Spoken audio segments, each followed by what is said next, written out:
Assalamualaikum, salam Malaysia Madani. Lensa IPT malam ini pastinya kita akan terus memberikan kepada anda info-info terkini dan mengupas perkembangan-perkembangan terkini berkenaan dengan institusi pengajian tinggi dalam negara.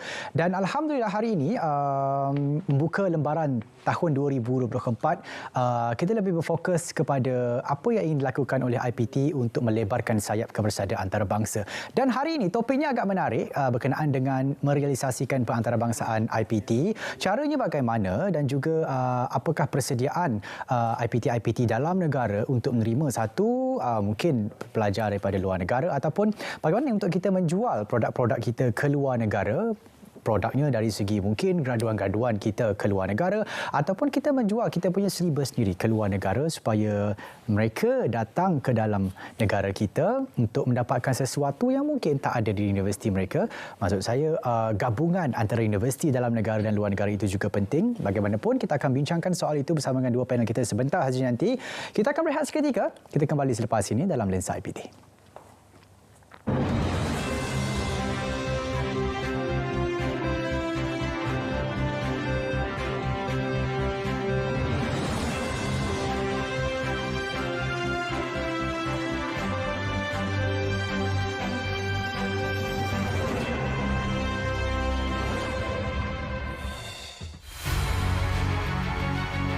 Kita pergi dari satu jabatan ke satu jabatan, kena isi borang yang sama berkali-kali.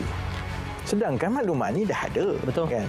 Kemudian contohnya, bila kita nak menggunakan khidmat atas talian kerajaan, yang ini kena pergi website yang itu. Yang ini kena pergi website yang itu. Kemudian yang ini kena buat akaun yang satu. Yang ini lama-lama ada berpuluh-puluh password kan. Kita pun dah lupa kan. Jadi itulah sebenarnya salah satu tujuan utama padu. Membolehkan single sign on. Jadi kalau kita fikir kan, kalau dah kerajaan ada 400 agensi, semua maklumat kita dah ada daripada kita lahir, terus ada maklumat. Masuk sekolah ada maklumat, pergi hospital ada maklumat. Kita kena gabungkan semua supaya kita hanya menggunakan satu identiti digital saja, masuk saja semua khidmat kerajaan, semua data tu dah ada tanpa kita perlu isi dan sebagainya lah.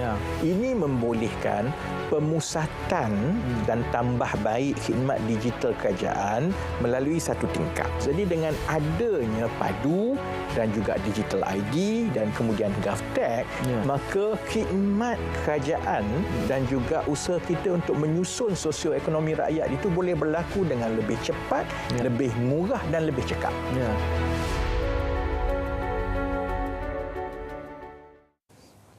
Bersua kembali dalam Lensa IPT, topiknya merealisasikan pengantarbangsaan IPT dan kita bersama dengan dua orang panel di studio pada hari ini. Alhamdulillah bersama dengan yang berbahagia Profesor Datuk Teknologis Dr. Yusri Zainuddin, Naib Chancellor Universiti Malaysia Pahang Sultan Abdullah UMPSA, dan juga kita bersama dengan Profesor Dr. Syahriman Zainal Abidin, Penolong Naib Chancellor Pengantarbangsaan Universiti Teknologi Mara UiTM. Assalamualaikum keduanya. Waalaikumsalam. Alhamdulillah. Kita nak ke peringkat antarabangsa hari ini. Sebelum tu kita nak bercakap berkenaan dengan pengantarbangsaan IPT. Mungkin sebagai mukadimah, Datuk boleh mulakan. Memang ini adalah merupakan salah satu daripada agenda KPT yang mana melalui amanat Yang Berhormat Menteri Pengajian Tinggi Datuk Seri Diraja Zamri telah mengutarakan 5 fokus. Dan salah satu fokus utama yang kita beri ketumpuan ialah pengantarbangsaan pendidikan tinggi. Dan ini merupakan salah satu daripada agenda, walaupun ianya menjadi satu asas kepada kita untuk menjadikan strategic planning kita di dalam universiti, tetapi ianya adalah merupakan salah satu tindakan yang akan menjadi kewajaran untuk kita memertabatkan pendidikan tinggi di negara kita ini dengan membawa pelajar-pelajar daripada antarabangsa sebagai satu hub pendidikan antarabangsa, yang mana ini adalah merupakan salah satu daripada agenda yang kita mainkan di peringkat Kementerian Pengajian Tinggi. Dan universiti merupakan salah satu daripada ejen yang akan memastikan kejayaan ini, dan kita perlu menyediakan dan menawarkan dengan adanya strategi, dengan adanya pelan tindakan untuk kita memastikan bagaimana kita ingin menarik lebih ramai pelajar-pelajar antarabangsa. Kita nak tahu apa strategi UMP SA, tapi kita nak tahu juga mungkin macam mana merealisasikan pengantarabangsan IPT ni dilakukan daripada UiTM sendiri.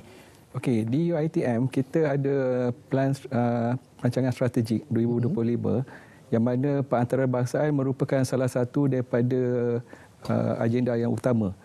Yang mana kita ada beberapa program ataupun projek yang berkaitan pengantarabangsan. Yang pertamanya kita panggil One Student One Passport. Yang mana kita nak menggalakkan student outbound ke luar negara. Yang kedua kita ada program dipanggil Passage to UiTM, yang mana kita menggalakkan inbound pelajar antarabangsa datang ke UiTM. Dan kita ada program Go Global.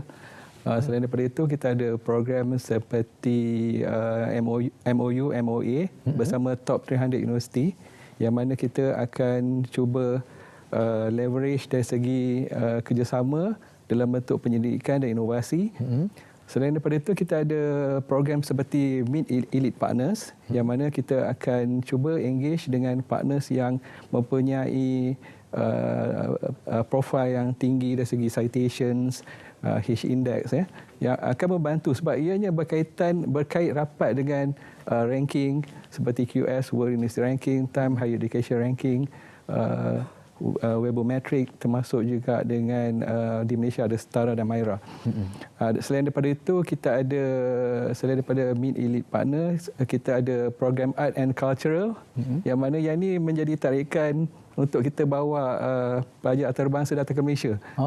Yang mana kita dapati kebanyakan pelajar-pelajar antarabangsa ni, selain daripada datang dalam bentuk dipanggil dia inbound ke Malaysia untuk mengambil program berkredit kan, mereka suka juga program-program yang melibatkan art and cultural kan.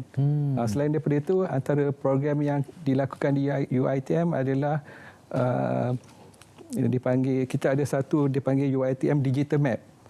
So kita boleh tengok footprint kerjasama kita di mana kan, di belah Eropah, Amerika, di Australia. So kita boleh tahu di mana potential partners kita. Itu antara program-program yang UiTM lakukanlah demi untuk menjadi UiTM sebagai globally renowned university by the year 2025 kan. Tapi kita dah start gerak sebab berdasar kepada amanat Menteri KPT yang mana agenda pengantarabangsa ini mesti berlaku tahun ni. Jadi UiTM telah cuba buat realignment untuk kita mencapai ke arah itu. Baik, kalau kita lihat, sebelum tu saya nak ucap tahniah juga kepada UMPSA sebab sepenjak dua ni, Prof, kalau kita ikutkan UMPSA ni, dia punya cara kerja dia lain sikit lah. Dia punya pencapaian dia luar biasa kalau kita nak ikutkan. Mungkin ada strategi yang sedang dirangka dan telah dirangka yang akan dibawa ke bertahun-tahun akan datang. Tapi persoalannya, dalam Malaysia mungkin UMPSA sudah menjerai beberapa sektor ataupun industri. Di peringkat global, adakah UMPSA sudah bersedia? Ya. UMPSA sebagaimana yang kita lakukan selama ini, kita menumpukan kepada outbound. Outbound maksudnya pelajar-pelajar kita akan mengikuti program-program sama ada program bersifat double degree, dual degree ataupun program yang bersifat mobility, berkredit dan tidak berkredit. Dan ini kita sering memberi penekanan. Contohnya ialah kita mempunyai satu program bersama dengan Karlsruhe University of Applied Sciences di Germany yang kita sekarang ni telah menghasilkan lebih kurang 180 orang alumni.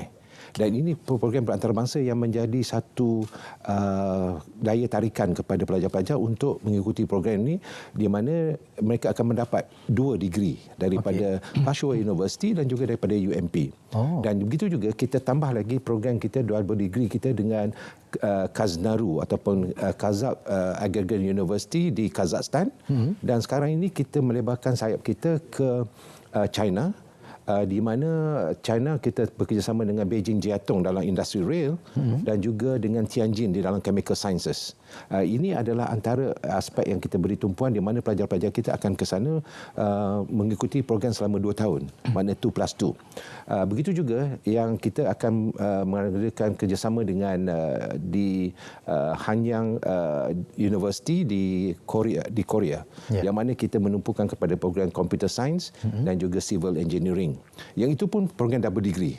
Dan juga kita mengadakan program-program selain daripada itu bersama dengan pelajar-pelajar yang datang ke Malaysia, iaitu daripada Libya, daripada Turki dan juga daripada negara daripada Germany, yang mana mereka mendatang sini untuk mengikuti program-program bersifat mobility. Dan ini antara yang kita lakukan dan strategi kita agak berjaya. Dan kita berbangga dengan program-program ini di mana kita masih lagi menawarkan.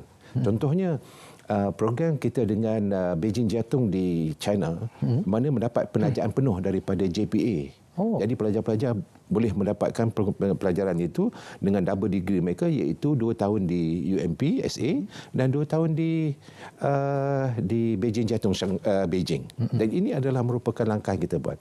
Dan untuk menarik pelajar-pelajar inbound pula, kita merancangkan untuk program bersifat edutourism, di mana kita mengenal pasti apakah keunikan, contohnya di Pahang ni, dari segi pelancongannya, dari segi pelancongan tadi boleh kita kata lihat dari segi keindahan pulau-pulau dia, ataupun mungkin daripada segi gunung, yang mana kita dapat menerokai keindahan dan juga kemudian juga dari segi kemasyarakatan, kerana kita mempunyai keunikan satu masyarakat Felda contohnya. Itu adalah satu keunikan yang mana kejayaan itu hanya di Malaysia saja yang berjaya. Jadi kita ingin menarik mereka datang untuk melihat bersama-sama dari segi inbound tadi, dan kita akan packagekan dalam konteks apa yang kita panggil edutourism untuk pelajar inbound tadi. Itu antara yang kita lakukan. Baik. Kalau UiTM strateginya mungkin outbound dan inbound mungkin win-win lah, 50-50.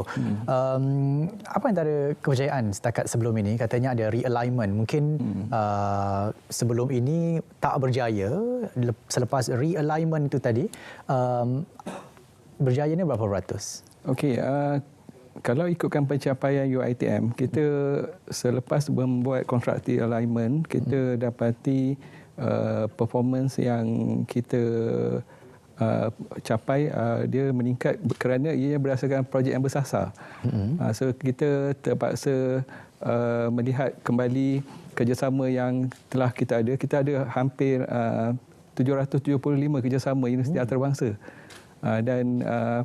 dan kita juga tengah sedang explore model seperti Erasmus ya, iaitu Erasmus Plus, sama ada dalam bentuk KA2 Capacity Building in Higher Education, dan KA107 untuk student staff mobility, yang mana model tu kita cuba introducekan di UiTM juga kan. Dan dari segi dana itu antara cabaran, tetapi kita ada beberapa unit seperti endowment yang boleh menyalurkan untuk membantu pelajar keluar outbound. Bagi pelajar di peringkat negara Eropah, kita cuma hanya perlu merujuk kembali MOU yang kita ada. Sebab bagi permohonan mendapatkan pembiayaan Erasmus Plus KA107 ni, pihak partners dia hanya memerlukan MOU kita aja untuk nak hantar pelajar ke Malaysia. Jadi kita pun mengharapkan akan ada penambahan pelajar antarabangsa datang ke Malaysia, sama ada dalam bentuk jangka pendek ataupun satu semester.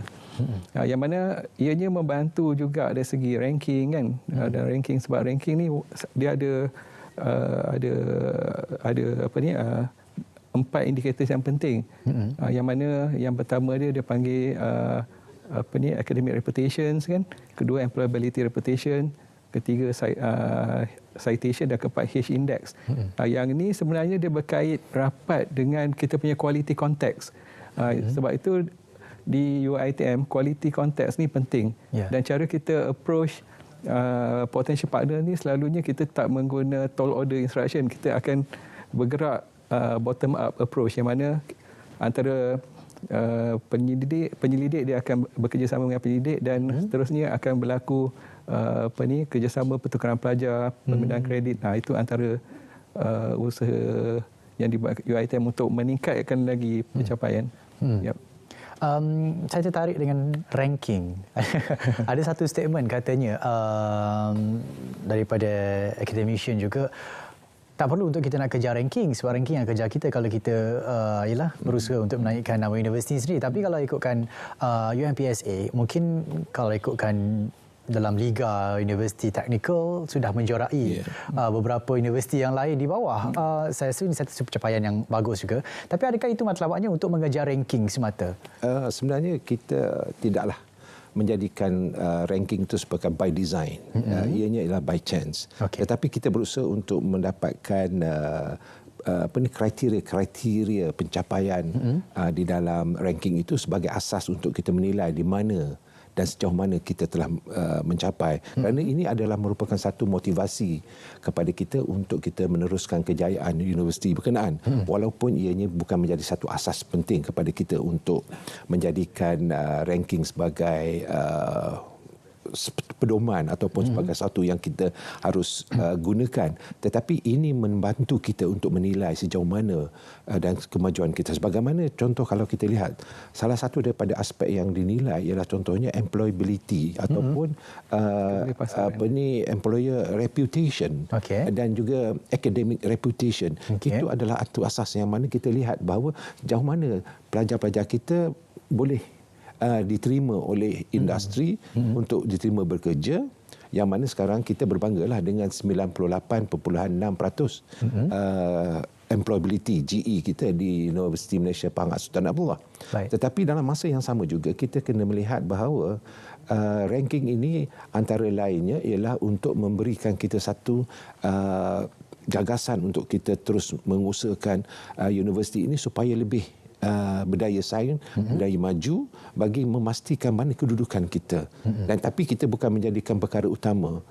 Yang mana ini adalah antara langkah kita untuk mempromosikan universiti tadi ke peringkat antarabangsa.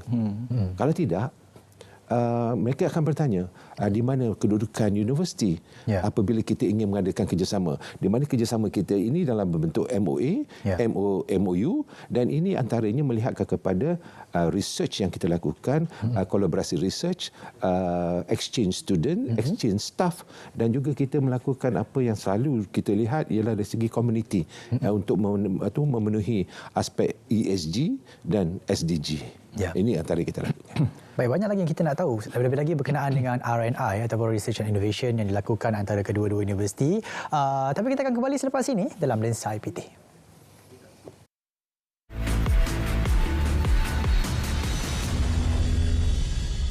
Kita patut jadi negara sihat.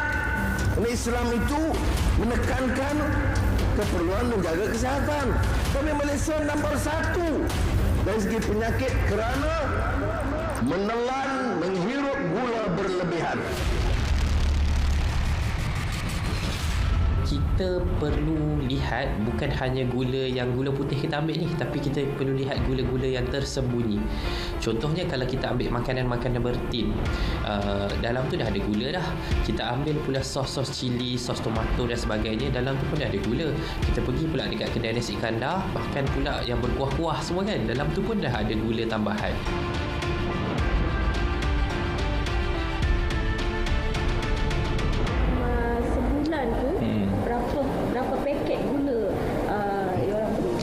Sebulan, saya ingat kalau 2 bulan 1 paket.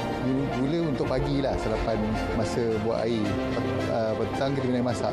Pengambilan gula kita kawal dengan mengurangkan dalam kandungan minuman. Ajar untuk minum minuman yang manis, maka dia akan menjadi kebiasaan kehidupan je lah. Tapi kalau daripada awal kita untuk minum minuman yang tak manis, okeylah, tak ada masalah.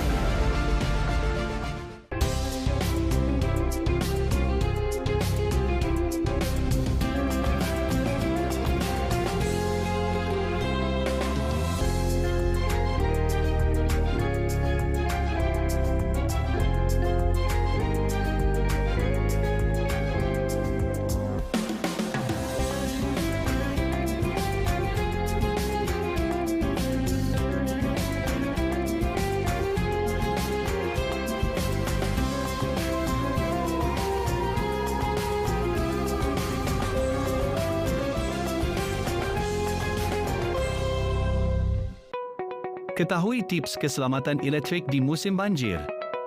Sebelum menghadapi banjir, tutup suis kelengkapan elektrik dan diikuti suis utama. Pindahkan kelengkapan elektrik ke tempat yang tinggi. Semasa menghadapi banjir, jangan petik suis, sentuh kelengkapan atau kabel elektrik dengan tangan basah. Jangan pegang struktur, tiang atau pagar besi. Jangan hampiri, berenang atau meredah air banjir berdekatan pepasangan elektrik. Jangan alih, baiki, uji talian atas elektrik yang putus atau jatuh ke tanah. Selepas banjir, tutup suis utama sebelum kerja-kerja pembersihan dilakukan. Pastikan kelengkapan elektrik kering sebelum digunakan. Dan lantik kontraktor elektrik berdaftar dengan Suruhanjaya Tenaga.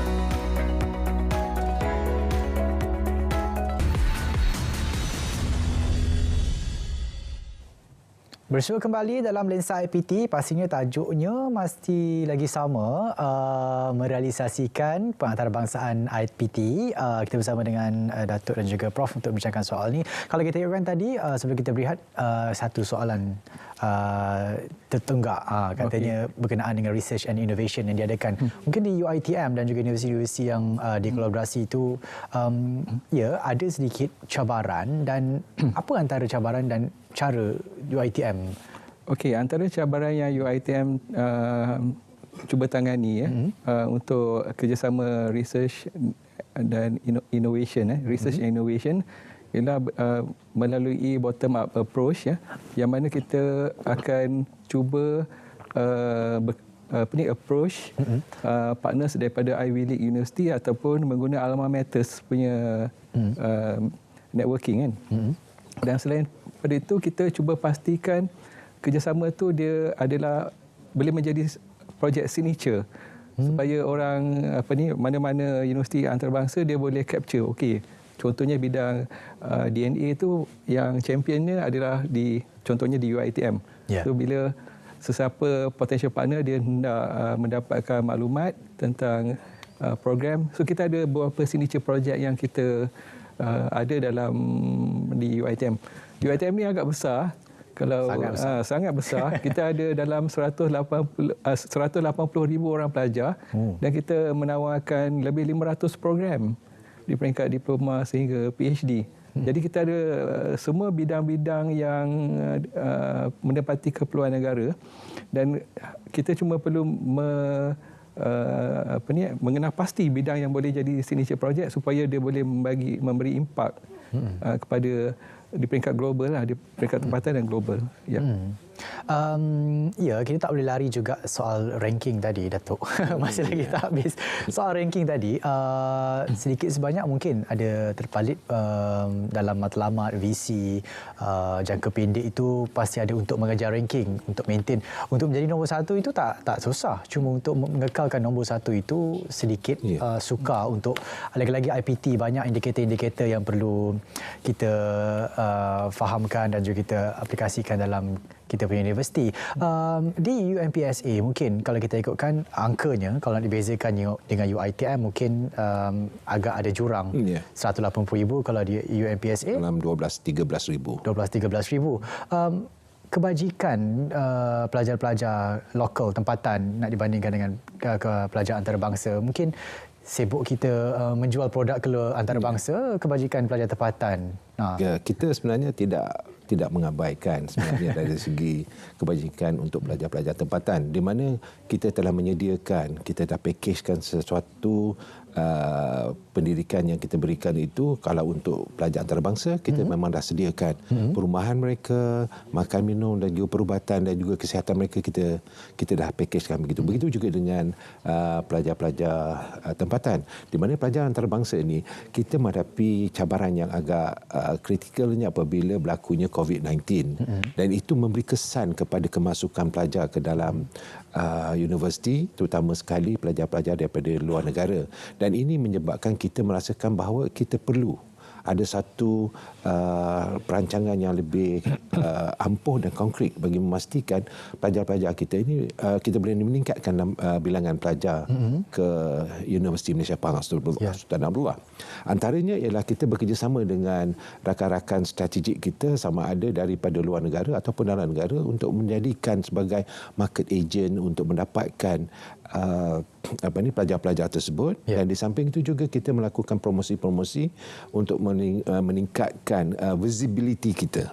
Dari visibility kita ini kita lakukan dalam konteks apa yang kita lakukan sekarang ialah melalui media-media sosial dan juga melalui alumni-alumni yang mana telah bergraduat dengan kita. Dan ini antaranya merupakan salah satu daripada strategi, dan cabaran-cabaran ini antara lainnya ialah mereka sekarang ni telah mempunyai alternatif kepada pengajaran secara fizikal atau bersemuka dengan adanya online kind of hybrid, dan juga sekarang ni ada micro credential. Dan ini adalah merupakan antara asas yang mana kita lakukan bagi memastikan pelajar-pelajar antarabangsa ini kita lakukan dapat kita tingkatkan.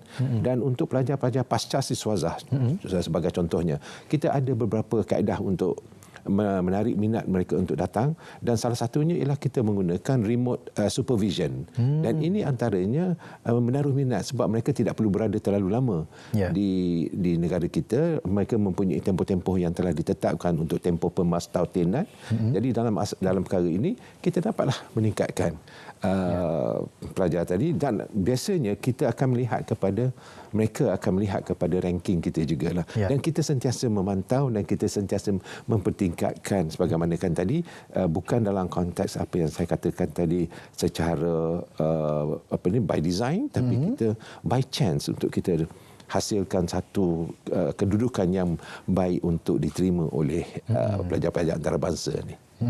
Ada sebenarnya berita-berita mungkin mulut-mulut orang awam, netizen mengatakan UiTM mungkin kasar sedikit, mungkin kita tak boleh iktiraf apa yang dia katakan. Katanya UiTM adalah underachieving university dan perlu ada rombakan semula dalam sistem UiTM untuk memastikan pelajar ini bukan sahaja keluar sebagai graduan, malah dapatan kerja. Graduate employability itu pasti. Kalau kita kan 180,000 bukan angka yang sikit kalau dibandingkan dengan UiPSC sendiri. Macam mana kaedah untuk kita selesaikan masalah dalaman dalam Malaysia dulu sebelum kita nak menjual UiTM ke luar negara? Okey, sebenarnya tentang graduate employability ni seperti yang diwawarkan, ianya adalah tak sama. Yang berlaku di UiTM daripada data traces yang dibuat oleh ICANN. ICANN ni Industry Alumni Community Network.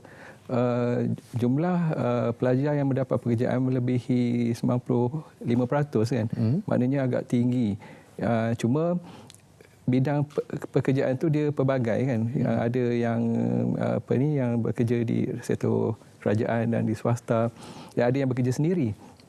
Cuma di peringkat UiTM ni dari segi kualiti pembelajaran dia, kita memang walaupun kita adalah universiti yang self accreditation ataupun akreditasi, kita memastikan yang program yang ditawar ni menepati standard MQA, comply dengan semua MQA standard, dan sekarang ni sedang rancak di peringkat UiTM sendiri mendapat akreditasi badan profesional.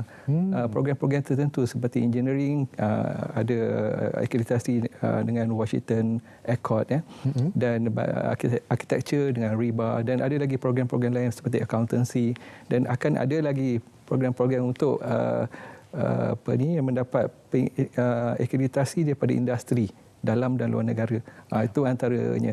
Cuma sebut tentang pelajar antarabangsa, memang buat masa ini kita hanya ada dalam 1,667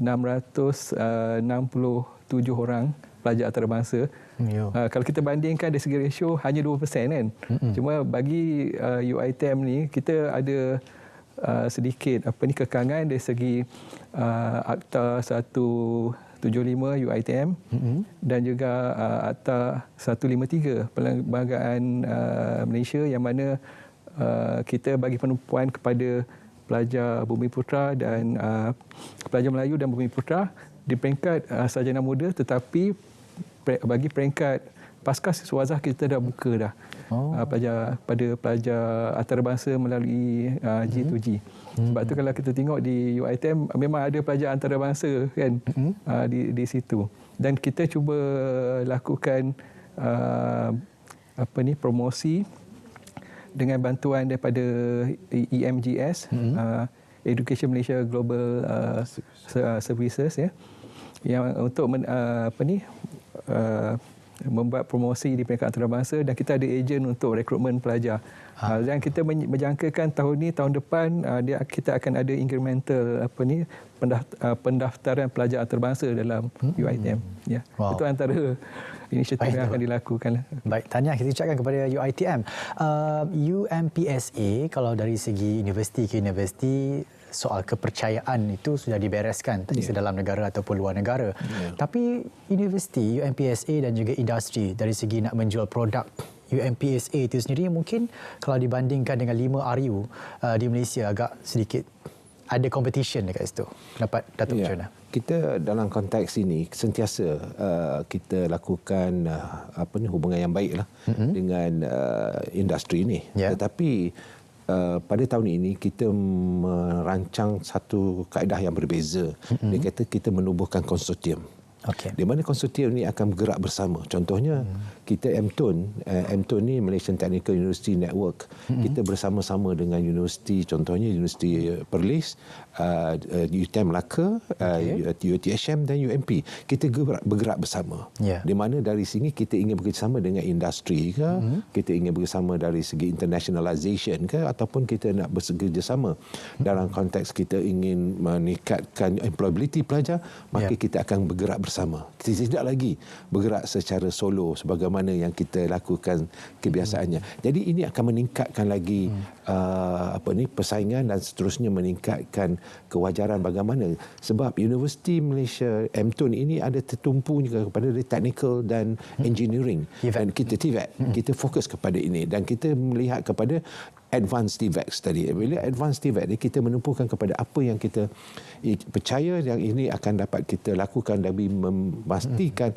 bahawa graduan yang bergraduat tadi akan mendapat pekerjaan sama ada dalam negara ataupun luar negara. Jadi kita akan tingkatkan. Di samping itu kita meningkatkan juga usaha-usaha untuk mengadakan internship ataupun latihan industri tadi di dalam dan di luar negara, di mana kita dah mendapat kerjasama ini, insya-Allah. Ya, sama juga dengan amanat yang berhormat Menteri KPT sendiri berkenaan dengan pengantarabangsa IPT, dan juga ada soal work-based learning TVET juga disentuh juga. Tapi kita akan sentuh selepas ini dalam Lensa IPT. Yang ke mana kita kembali selepas ini.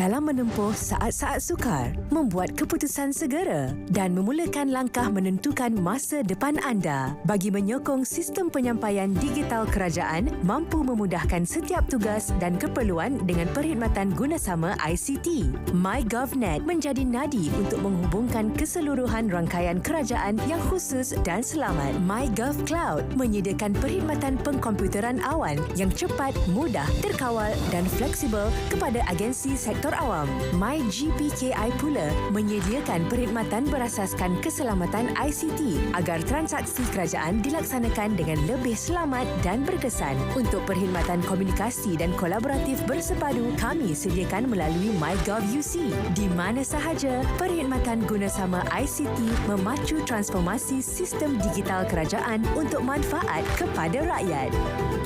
Kerana kami adalah mampu. Kementerian Kesihatan Malaysia mentransformasikan perkhidmatan kesihatan dan kesejahteraan rakyat Malaysia.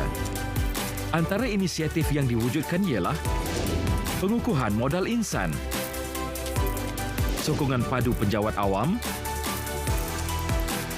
kertas putih kesihatan, baik pulih dan naik taraf klinik, program memasyarakatkan perkhidmatan klinik pergigian sekolah, inovasi perkhidmatan kesihatan, pendigitalan perkhidmatan kesihatan, skim perubatan madani, program madani afiat seluruh negara, perkhidmatan kesihatan pergigian menerusi klinik bergerak, Melalui inisiatif yang diwujudkan, kerajaan akan terus menjaga kesejahteraan rakyat demi melahirkan masyarakat yang berdaya saing dan mampan. Tahukah anda apa itu ICPT yang tertera pada bil elektrik anda?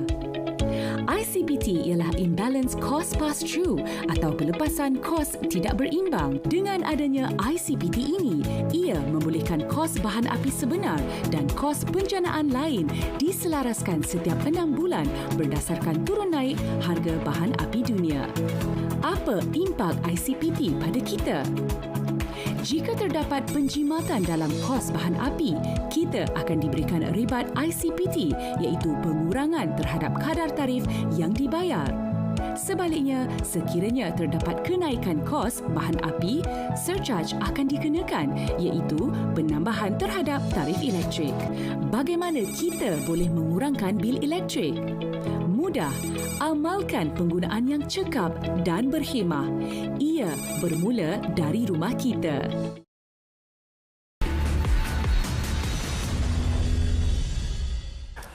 Merealisasikan pengantarabangsaaan IPT masih lagi bersama dengan Datuk Yusri dan juga Prof Syariman. Soal ini kalau kita ikutkan pengantarabangsaaan ini sepatutnya dah lama dah berlaku. Bukannya topik hari ini patutnya keberjayaan kita ceritakan, tapi masih lagi kita boleh dikatakan merangkak ke arah pengantarabangsaaan IPT.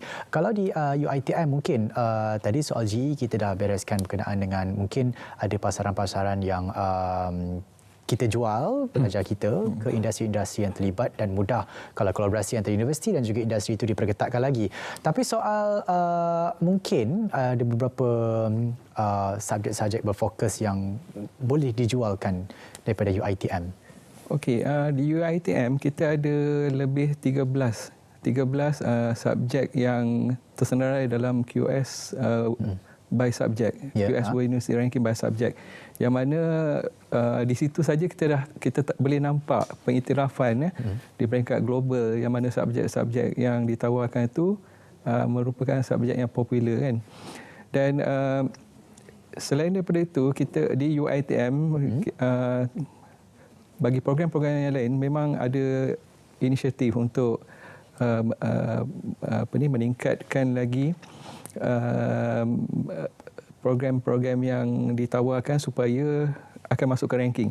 Ranking bagi kami ianya agak penting sebagai report card.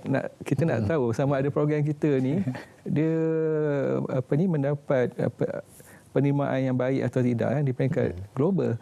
Sebab yang menjadi voters bagi QS ni biasanya daripada universiti daripada luar negara kan. Dan yang itu yang kita di UiTM nampak pentingnya, walaupun ada setengah universiti tidak menjadikan ranking sebagai agenda utama di UiTM, sebab kita ada plan strategik 2025 ni, salah satunya pengukuran untuk indicators untuk mencapai ke arah globally renowned university ni adalah berdasarkan kepada indicators yang terdapat pada ranking tu. Sebab tu kita beri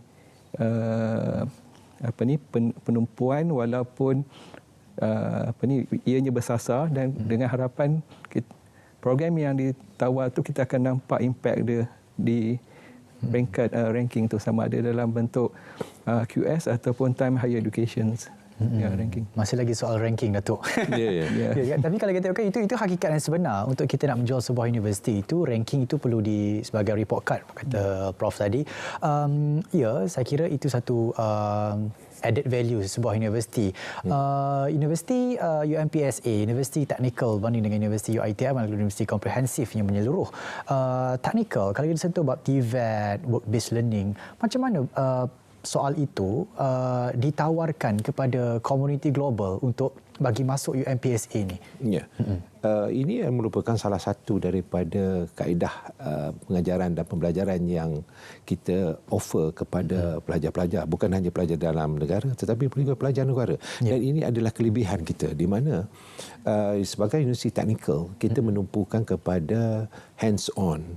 Bila hands-on pengajaran yang dilakukan tadi, kita perlukan a real situation live apa yang berlaku di dalam industri.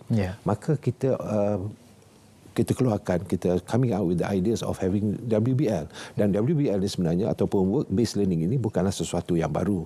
Sebab banyak negara-negara di Eropah, contohnya di Australia, di Korea dan juga di Jepun telah melaksanakan WBL ini. Tetapi ini adalah salah satu daripada yang kita lakukan sekarang, di mana kita bekerjasama dengan industri.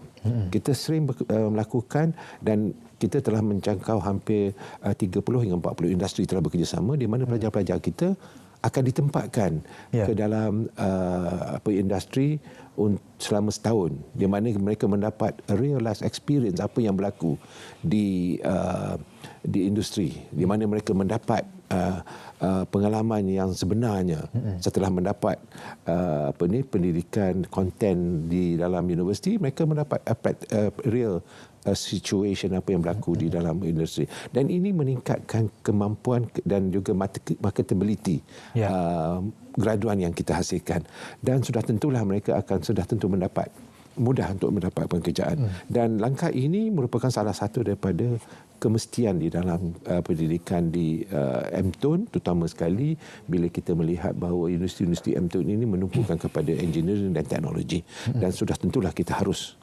memerlukan peralatan dan seterusnya kita memerlukan tenaga pengajar yang begitu kompeten untuk membantu mereka mendapatkan sekuat ilmu dan seterusnya membawa kepada industri yang akan menyambut mereka sebagai I would say a trainee kata yang ini akan membantu mereka untuk memahami situasi sebenar apa berlaku di dalam industri.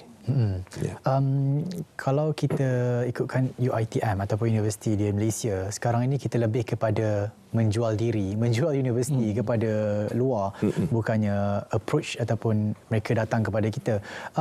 Saya rasa perkara ini patutnya sudah lama diselesaikan. Maksudnya mungkin bukan tahun ini kita bercakap berkenaan pengantarabangsahan IPT, tapi ini sudah satu jadi kejayaan yang perlu kita banggakan.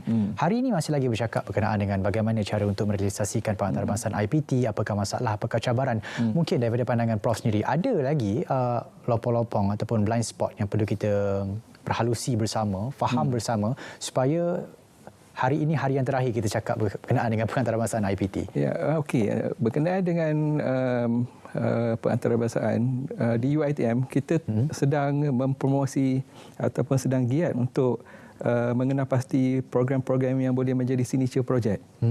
Maknanya kalau terutamanya projek yang ada kerjasama dengan pihak European universities kan, seperti projek Erasmus ataupun Newton Engku Omar, yang mana selalunya projek-projek di bawah jaringan tu dia berimpak tinggi.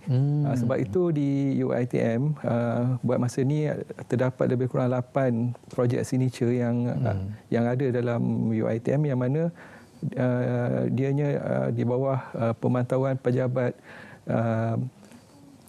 Timbalan Naib Chancellor Penyidikan dan Inovasi. Dan kita dapati peranan pejabat Timbalan Naib Chancellor dan Inovasi ini dia banyak membantu dari segi membantu pelajar untuk mencipta kejaya sendiri kan. Yang mana kalau kita tengok di UiTM kita menggalakkan program seperti startup and spin-off company. Yang itu antara inisiatif yang boleh kita bantu pelajar untuk berdaya saing di peringkat dalaman dan di peringkat antarabangsa. Dan kita juga ada program-program yang mana kita hantar pelajar antarabangsa ni sama ada dalam bentuk short term ataupun long term untuk mendapat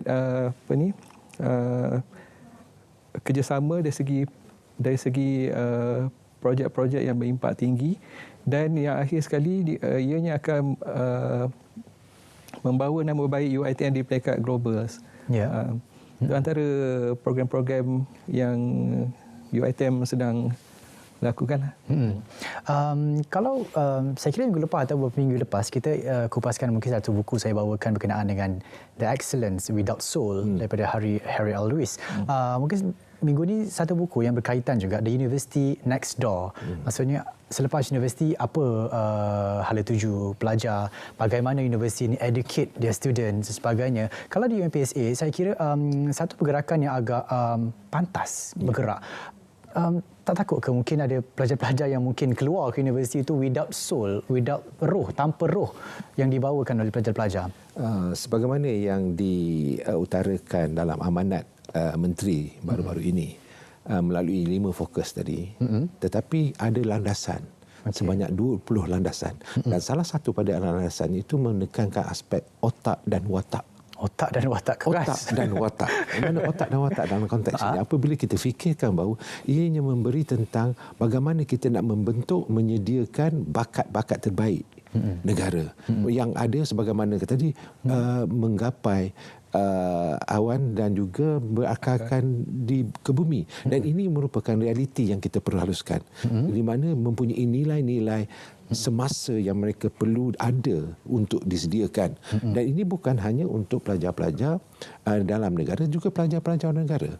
Jadi ini merupakan salah satu daripada aspek yang diberi penekanan oleh kementerian, terutama sekali amanat Menteri Pengajian Tinggi itu merupakan salah satu daripada aspek yang kita beri penekanan. Maknanya tidaklah kata excellent without soul. Ya, kita perlukan ada dengan jiwa yang kental dan berjaya untuk menghadapi segala cabaran dan juga keadaan, sebab kita akan pergi kepada peringkat global. Pelajar-pelajar kita akan pergi outbound ke global. Jadi mereka sudah tentu terdedah dengan pelbagai budaya, perilaku, dan juga dari segi bagaimana mereka merancang keadaan mereka untuk membentuk diri mereka tadi. Sebab budaya yang berbeza. Contohnya, kita mempunyai kerjasama dengan negara di China, di Kazakhstan, di Korea, di Jepun, dan juga di Amerika. Baik. Dan selain daripada itu ada juga di Middle East. Yang ini adalah merupakan budaya-budaya dan juga watak-watak dan otak-otak yang berbeza yang perlu kita jadikan sesuatu yang sesuai untuk kita laksanakan di negara kita sendiri. Dan ini merupakan satu kupasan yang baik pada saya, di mana sebenarnya bila soalan yang dikemukakan oleh saudara-saudara tadi berkaitan dengan where's the blind spot tadi. The blind spot yang kita nampak di sini ialah kita lihat bahawa bagaimana kita nak melaksanakan tu supaya dia lebih diterima oleh masyarakat antarabangsa, melihat perbezaan apa yang uniknya kepada kita. Yang ini yang kita harus beri penekanan. Contoh di Malaysia, kalau kita boleh membentuk otak dan watak tadi, dan inilah rasanya mungkin satu keunikan yang boleh kita offer kepada institusi luar negara. Ya, contohnya UMPSA berkolaborasi dengan Northern Illinois University (NIU), ya, dalam bidang engineering teknologi. Dan ini melihatkan dua budaya yang extremely berbeza. Tapi bagaimana kita nak membentukkan watak tadi dan otak yang sesuai, yang mana kita perlukan roh dan jiwa untuk kita hasilkan kecemerlangan tadi. Itu yang kita perlu lakukan, dan itu sebagai satu cabaran pada saya untuk kita laksanakan. Ya, saya kira UiTM tidak kurang hebatnya sebab UiTM punya kampus yang begitu banyak di Malaysia, dan saya rasa 34 GE-nya pun tidak kurang hebatnya juga. Cuma yang kita nak persoalkan mungkin apakah langkah-langkah selepas ini yang bakal diambil untuk mungkin tambahkan catalyst sebagai pemangkin mereka ini, bukan dari segi pelajar, dari segi tenaga pengajar itu sendiri untuk terus standing dengan luar negara. Tapi kita akan jawab selepas ini. Kita akan kembali selepas ini dalam Lensa IPT.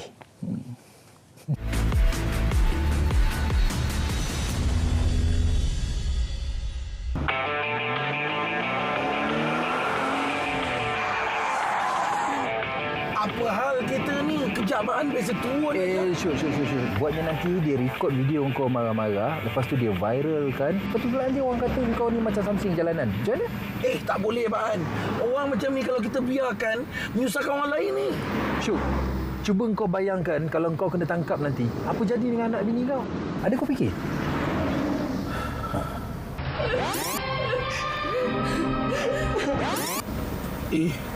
Takutlah saya, Baan. Kesian, tak ada siapa nak tolong anak bini saya kat rumah. Syuk, biarkan. Tugas ni biarkan pihak berkuasa yang jalankan kerja dia orang.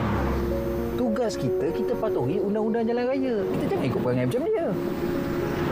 Kalau Abang An cakap macam tu, baiklah. Sikap anda mengubah segalanya. Kawal emosi dan patuhi undang-undang jalan raya.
Merealisasikan pengantarabangsa IPT masih lagi dalam lensa IPT.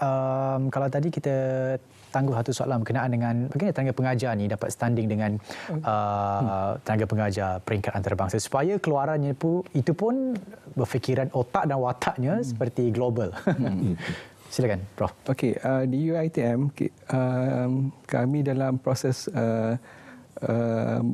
menggalakkan pensyarah-pensyarah tenaga pengajar untuk membina profil yang tinggi supaya terutama dalam bidang penyidikan dan inovasi dan memastikan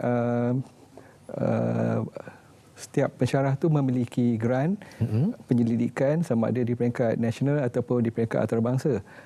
Selain itu, ianya akan menghasilkan pelajar PhD dan juga penerbitan, ya. Dan kita menumpukan setiap pensyarah di UiTM ada lebih kurang 9,000, agak ramai. Profesor dalam 205. Dan kalau semua dapat menulis, membuat penyelidikan, automatically dari segi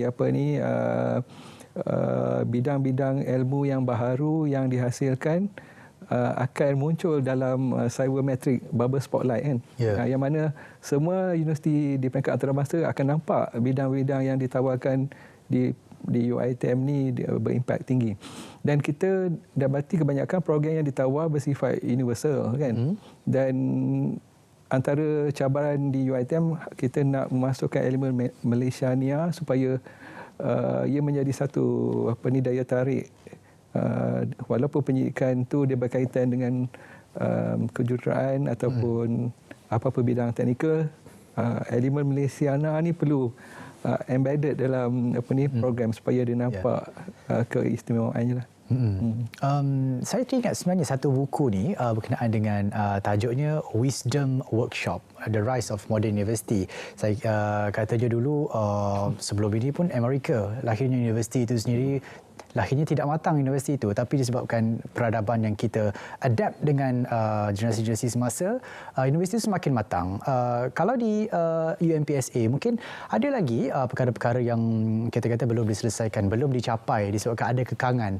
Mungkin apa antara kekangan? Mungkin dari segi kewangan ataupun tenaga pengajar? Daripada apa yang kita laksanakan dalam konteks pengantarabangsa ini ada dalam dua situasi, iaitu pengantarabangsa, staf kita keluar negara dan juga kita menerima expatriate, iaitu mereka yang datang ke UMPSA ini menjadi tenaga pengajar dan bukan hanya tenaga pengajar tetapi dalam masa yang sama menjadi researcher dan juga yang boleh commercialize produk. Tapi cabarannya memanglah dari segi keuangan yang mana kita terpaksa membayar untuk mendapatkan yang baiknya. Of course we have to pay more dari segi emolument mereka.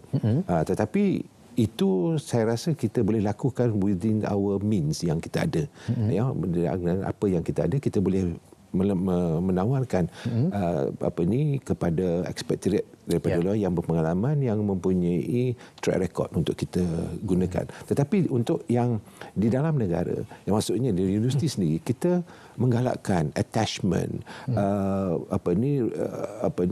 dalam konteks ini matching grant antara universiti dengan universiti negara dan universiti luar. Dan juga dalam masa yang sama kita galakkan juga commercialization, di mana kita nak wujudkan visibility tenaga pengajar kita, bahawa mereka ini adalah yang terbaik. Dan sebagai contoh, kita berbangga di peringkat UMPSA, kita mempunyai 22 orang top 2% scientist in the world. Yang ini adalah merupakan salah satu pencapaian yang mana kita meletakkan kedudukan pensyarah kita tadi sebagai orang yang dikenali di peringkat dunia, dan sudah tentulah kita memberikan satu pengantarbangsaan tadi sebagai suatu asas untuk kita memastikan bahawa kita pun bukan hanya menumpukan kepada pasaran kita untuk mengambil pelajar luar negara ke dalam, tetapi kita menawarkan perkhidmatan ataupun kemampuan profesional pensyarah kita. Sebagai contoh tadi,